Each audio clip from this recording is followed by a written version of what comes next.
Tirgus un sociālo pētījumu centrā Latvijas pakta vadītājs Aigars Freimanis. Šodien man saruna biedrs. Labdien, Freimaņkungs. Labdien! Kā jūs raugaties uz to, kas notiek šobrīd Latvijas politikā? Vispār jau tas ir, laikam, Latvijā bieži vien, kad budžetu sastāda tādas iekšējas kaut kādas tur tirgus, nesaskaņas, šūpošanās. Vai tas ir saistīts tikai ar budžetu sastādīšanu, vai tam ir, es domāju par valdošo koalīciju, kas tur šobrīd notiek tādas spriedzes elementi, vai tam ir kaut kāds tālējošākas sekas? Šķiet, ka tās pretrunas, kas šobrīd iezīmējās un parādās, viņās parādās aizvien vairāk tas, ko varētu nosaukt par tādu personisko attiecību dimensiju, jo tie izteikumi, ko mēs dzirdam, piemēram, no Nacionālās apvienības līderu puses, kas ir veltīti premjeram Valdim Dombrovskim, vai to, ko Valdis Dombrovskis ir veltījis savam kolēģim Vjačeslavam Dombrovskim, viņos tiešām ir ļoti daudz personiskā. Tur ir tāda balansēšana uz tādas ne tikai tāda politiskā... Kur tad tā pēkšņi tas personiskais lien ārā? Es īsti nezinu, tā tiešām ir mistērija, kur ir grūti saprast. Ir tā viena sajūta, ka viņi laikam pārāk ilgi bijuši kopā, vismaz Valdis Dombrovskis ir vadījis ļoti sarežģītu struktūru, teiksim tādu, kāda ir šī valdība, šī valdošā koalīcija. Es domāju, ka tā nav tā komfortablākā no tām, ko viņš ir vadījis. Manuprāt, līdz galam viņš to gluži nav izteicis, bet atceroties, kā bija tad, kad valdībā bija Zaļo zemnieku savienība, man liekas, tā politika gāja raitāk. Jā. Es nezinu, vai labāk, to ir grūti spriest, bet viņi noteikti gāja raitāk un uz ārā neparādījās šāda veida tādi plēsonīgi momenti, jo ZZS ar pārāk nekad nav noteikuši dienas kārtību, izņemot atsevišķos jautājumos, kā piemēram savulaik ļoti aktīvi darbojoties tai laukā, kas saucās reģionālā reforma, kur viņiem bija savas intereses arī saprotamiem uz spēju. Tad tagad kaut kas ir mainījies. No vienas puses, es saprotu, ka valdības rīcības spēja vai koalīcijas rīcības spēja pēc ārkārtas vēlēšanām ir sarukusi salīdzinot nekā bija iepriekš. Jo galu galā reforma partija bija tā, kas ar savu straujo sprādzienveidīgo parādīšanos uz Latvijas politiskās skatuves atņēma lielu daļu balsu. Atnāca kā komēta un nodzīs. Jā, tas gan, un es domāju, ka tie komēta pelni vai tie izdeģi patiesībā šobrīd ir viens no tiem traucēkļiem, ko visi tā kā labi zina. Es nezinu, kā turēt to politisko māju meklēšanu. Galu galā ir aizgājuši 3 ministri secīgi no šīs organizācijas palikuši, vēl ir 2, kas varbūt ir ar tādu pluszīmi tiek vērtēti. Gan sabiedrībā tiek vērtēti, un es domāju, arī attiecībā ar premjeru, tas ir iekšlietu ministrs un ārlietu ministrs. Visiem citiem gandrīz vienmēr ir bijušas kaut kādas pretrunas attiecībās ar Valdi Dombrovski. Gan politiskos jautājumos, laikam tie politiskie jautājumi tā atklāti un tieši nav izrunāti, vismaz savu mēdījiem viņi nav iznākuši ārā. Un tad tā vietā ir parādījušās tās personiskās lietas. No otras puses, tās personiskās lietas jau nav nekas jauns un brīnumains. To mēs esam pieredzējuši 20 vairāk gadu vēsturē jau nevienreiz vienu. Es zinu, ka tās parasti uzjautrina sabiedrību, jo tas tā kā parāda, ka politiķi mēdz būt arī dzīvi cilvēki, kas šo elementu tas piedod. Jā, krīt ārā no visiem rāmjiem un visi to ir interesanti vērot un apspriest un komentēt. Bet to sagramo. Man liekas, ka to tiek diezgan ātri galā, ja ir tā kopējā vēlme un kopējā vajadzība. Bet labi, viņiem šobrīd stāv priekšā budžets, Nacionālā apvienība, tur vienalga, kā to nosauc, viņu ultimāti vai kādi, tagad ir modē teikt signāli. Tagad tiek doti signāli, tur katrs dod, kuram viņi paši varbūt saprot, pārējie nesaprot neko, kas tie par signāliem. Bet budžets taču ir jāpieņem. Viņi saka, tur vispār pat ministru nenominē kultūras līdz budžetam. Zina, kas tur būs. Ja? Zemnieks tā malā skatās, kas tur tagad viss būs, vai nevajadzēs viņa balsis it kā, lai viņi varētu tur, teiksim, tā kā mazākuma valdības tutēt arī klāt. Kā tad tas viss tagad vainagosies ar ko, teiksim, pēc mēneša kaut kur, novembrī vai kad tas paredzēts? Es domāju, ka par spīti riskiem un dažādām spekulācijām, ka šī valdība vienā brīdī var ņemt un krist, mums ir viens rezervists, tas ir zināms, tas ir šī pat piesauktā ZZS. Ir arī otrs rezervists, kas varbūt neprasās iekšā koalīcijā tīrā veidā, es domāju, saskaņas centru, bet dažādu strateģisku iemeslu pēc, un tās strateģijas arī ir pamanītas pēdējo pāris mēnešu laikā, kas liecina par kaut kādām izmaiņām, kas varētu notikt saskaņas centrā. Tīri personālajā līmenī un domājot par to, kāda būs nākamā saima, viņi arī tādā vai citādā formā varētu varbūt atbalstīt. To gadu, kas tur vēl nepalīdz. Jā, to mazākumu valdību, tai brīdī, ja visi iet prom, bet iedomāties situāciju, ka ir sāsinājušās attiecības ar 2 partneriem vienotībai, gan ar Nacionālo apvienību, gan ar reformu partiju, un tad abi krīt nost. Tas gan būtu traki, ja mēs atceramies to dienu, kad Valdis Dombrovskis palūdza aiziet vai pieteicis to, ka jāiet prom ir kultūras ministrei Žantai Jaunzemei Grendei, tad kuluāros īstenībā ne kuloāros, mēdī cilvēku vidē, kas ir diezgan reizēm ir tuvu kuloāriem, bet reizēm nē. Diezgan skaidri tika runāts par to, ka tajā dienā bija jāprasa 2 ministru demisijas. Viens bija Žaneta Elzem-Grenda un otrs bija Vjačeslavs Dombrovskis, bet tas nenotika. Un es domāju, ka ļoti loģiski un saprotam iemeslu pēc, ja tas būtu noticis vienā dienā, tas varētu būt spēcīgs signāls, vai spēcīgs signāls, kas liecinātu par to, ka tā koalīcija jūk un brūk. Bet, te ir jautājums par tiem kompromisu meklējumiem. Manuprāt, ka tie diezgan redzami, ka tā sauktajā demogrāfijas sfērā Nacionāla apvienība ar tādu ļoti stingro pozīciju, kas arī tika dēvēta par vienu no ultimātiem, un to pretdarbību, bet patiesībā darbību tajā pašā virzienā, kas nāca no Labklājības ministrijas puses, kur Labklājības ministrija acīm redzot, variējot ar tiem skaitļiem un mēģinot pārliecināt ieinteresētās organizācijas un spilgtus ekspertus tādu kā Ilmāra Meiša, kas ir viens no tādiem kaismīgākajiem demokrātijas problēmas aizstāvjiem.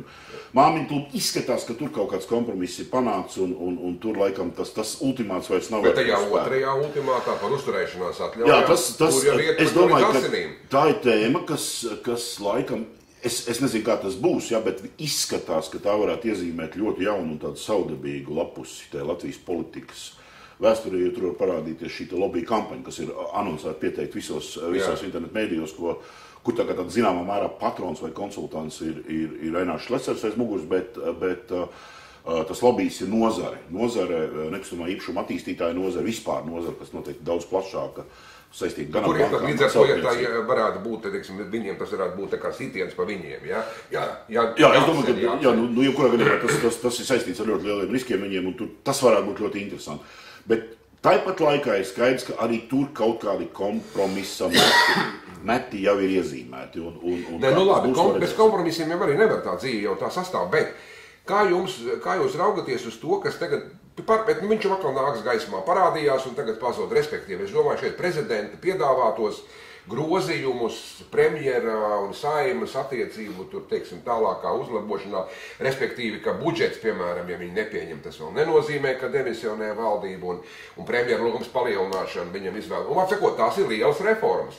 Prezidents uzmeta galdā, pazuda, bet gan jau Saeimai par to būs jārunā. Kāds ir viedoklis jums? Būs jārunā, tas noteikti ir garāks saruna, bet tas būtiskais ir tas, ka prezidents, acīm redzot, vēlas atbrīvot vai piešķirt brīvākas rīcības tiesības ministru prezidentam. Reizē ar to tur ir apakšā mazliet kosmētikas. Man liekas, ka tās kosmētikas ir diezgan daudz, ko tas nozīmē. Ja Saeima apstiprina tikai ministru prezidentu, viņš nolas zvērestu un reizē apstiprina viņu kaut kādu vīziju, kas vēl nav valdības deklarācija, kā iziet no šī piedāvājuma dokumentu, un pēc tam viņš brīvprātīgi izraugās ministrus, kurus amatos apstiprina valsts prezidents. Izklausās labi, bet es tā gandrīz vai esmu pārliecināts pie vairuma Saeimu, kurus mēs esam piedzīvojuši, ieskaitot šo.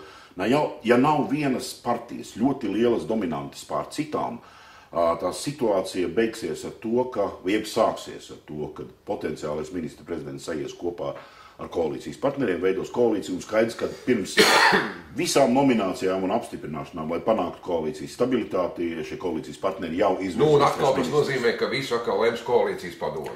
Jā, izskatās, ka tā. Tāpat laikā, protams, ja mēs iedomājamies situāciju, ka kādai no partijām būtu krietni vairāk par 30 vietām, viņi būtu tā kā vecākais partneris, kurš varētu mazliet to ēdienkarti, politisko ēdienkarti noteikti arī izvēloties vienu vai otru partneri. Tad gan var būt situācija, ka, ja premjerministra kandidāts ir pietiekami spēcīgs, viņš var teikt, dodiet man divus vai šo. Bet saskaņas centram nav tāda, teiksim, šobrīd indikācijas, ka viņš varētu būt tas lielais spēlētājs ar tiem 31 vai 51% nebūs, to mēs aizmirstam, bet 30%. Tas ir labs jautājums. Es domāju, viena no būtiskajām pārmaiņām, kas mūs gaida tuvākajā laikā, jau tā ir saskaņas centra transformācijas. Skaidrs, ka pēc panākumiem Rīgā saskaņas centram kopā ar partiju Godskāpot Rīgai, to lietu tā nevar atstāt. Nevar atkal iet uz nākošām vēlēšanām, skaidri apzinoties, ka paliek opozīcijā un patiesībā rada tādu pretrunīgu un tā pašā laikā rīcības spējīgu valdību, kas nekad nestāv saskaņas centra virzienā. Pirmie pieteiktie tādi soļi, kas ir diezgan drosmīgi un attiecībā pret vēlētājiem pat riskanti, bet tos ir pieteicis līderis Jānis Urbanovičs. Tas ir tas, ka Rubiks netiks likts sarakstā. Es saprotu, Alfrēds Rubiks laikam grasās turpināt karjeru startējot Eiroparlamentu vēlēšanās, tad ir jautājums, no kurienes viņš startēs. Atradīs jau kaut kādu. Varbūt no savas partijas, no sociālistiskās partijas, varbūt. Protams, lielā sarakstā būtu vieglāk. Es domāju, ka tas ir riskanti taiziņā, ka līdzīgi kā daudzām partijām, tas lojālais vēlētājs un saskaņas centra vēlētājs vienmēr ir bijis lojāls. pēdējos, nu jau gandrīz 10 gadus ir bijis ļoti lojāls. Tie vecākie cilvēki, kas dzīvo ar tiem padomju vienlīdzības sentimentiem, viņiem Rubiks patīk. Viņiem viņš liekas, tas tēls, kas ir nācis no tiem laikiem, spējas izdzīvot šajos. Es domāju, ka tas būs grūti, tur jāatrod formula. Bet dēli jau paliks. Varbūt dēli paliks, jā, bet man liekas ar viņu sociālisti. Tā, nu jā. Tad ir, protams, jautājums par tām trim ārkārtīgi kolorītajām personām ar visai kolorītiem, maigi izsakoties uzskatiem. Tas ir Kabanovs, kas nevienreiz ir izcēlies ar dažādiem veltījumiem, valsts simboliem. Tur nav vispār ko komentēt, viņš ir pietiekami modējos. Nu jā, tad ir tāpat kundze vārdā Cvetkova, Kravcovs. Es domāju, ka tur vēl varētu atrast tādus cilvēkus, no kuriem nepārprotam Saskaņas centra. Es pat nezinu, kas nosacīt tā elites daļa, kas domā racionāli un vēlas iekļūt nākošajā valdošajā koalīcijā, viņi saprot, ka no viņiem jāatbrīvojas. Un tad ir jautājums, kas ar viņiem notiek. Vai nu viņi apvienojās, konsolidējās un veido kaut ko radikālāk, līdzīgi kā savulaik bija PCTV. Pie Lindermaņa viņi aiziet varbūt. Varbūt aiziet tur, varbūt vēl kaut kas sakonsolidējās, es nezinu. Viņi, protams, ir skaļi, skandalozi, un viņi ir tāda, kā lai saka, zināmā mērā tāda revanša partija, tāda revanšā elpa, bet bez lielām cerībām kaut ko panākt. Bet interesanti kādai vēlētāji daļai, tad Saskaņas centrs paliek mazāks, bet ja viņš ir tāds, kā lai saka, kompromisiem gatavāks un pašatīrījies, viņš noteikti stāvēt partneru rindā uz līdzdalību koalīcijā. Jautājums, vai tās būs 30 vietas, visticamāk ne. Kaut gan visām var būt, viņi var tik mierīgi klusi attīrīties un pretendēt savām vietām, neizjūtot lielu zaudējumu. Visbeidzot par šo visu, tagad, jā, mēs pašlaik mēram, jūs mērat, mēs skatāmies, gads ir, gads šobrīd līdz tām Saeimas vēlēšanām ir. Socioloģija, ko saka par to? Gads taču ir ļoti ilgs periods. Tas, kas šobrīd notiek pēc gada, jau tās vairs pat nebūs sekas uz šodienas notikumu. Es domāju, ka ļoti ilgi. Mēs laikam puslīdz droši varam runāt par dažiem dalībniekiem nākošajās vēlēšanās. Tā ir Zaļo zemnieku savienība, kā tāda jau ilglaicīga partija, kas ir bijusi gan varas partija, līdzdalīga varas partijām, gan tagad opozīcijas partija. Es domāju, ka Nacionālā apvienība arī bez šaubām.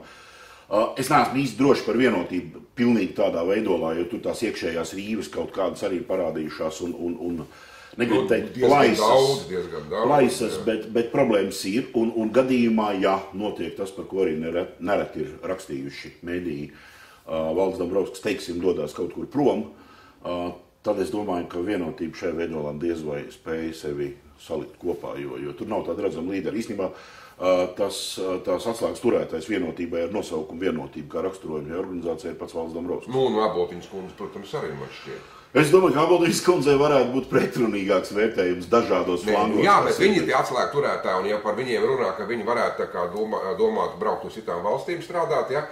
Tas varētu būt, jā. Tas, protams, Saskaņas centrs, ko jau mēs iezīmējam, kur arī visticamāk būs dažādas interesantas pārmaiņas, kas to politisko bildu. Un Reforma partija, kur meklēs kaut tagad, kur es domāju, iet? Jā, Reforma partija laikam tomēr izšķīdīs dažādos. Tur jau nav ko ņemt. Vienīgi tie Saeimas deputāti, viņiem taču gribēsies turpināt savu politisko karjeru vai dzīvi, sauksim to tā, viņiem taču kaut ko tiek daļai jauni cilvēki. Jā, šaubu nav, ka šobrīd tā sauktais Olšteņu sešinieks jau ir laikam lēnām migrē.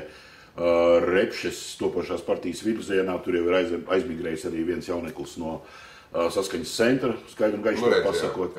Es domāju, ka arī tie Reforma partijas, daļa vismaz no Reforma partijas atliekām dotos tajā virzienā. Tā kā tas būtu jauns spēlētājs tās politiskās skatus, bet tas nebūtu neizslēgts, ka var neparādīties vēl kāds. Lūk, tas nozīmē, ka mūsu līdz gada beigām es pieņemu, ka tad jau varētu no skapja viņi visi iznākt, tie, kas gribēs piedalīties. Uz gaida interesanti notikumi. Nenoliedzami. Paldies, tas bija Latvijas Faktu vadītājs Aigars Freimans.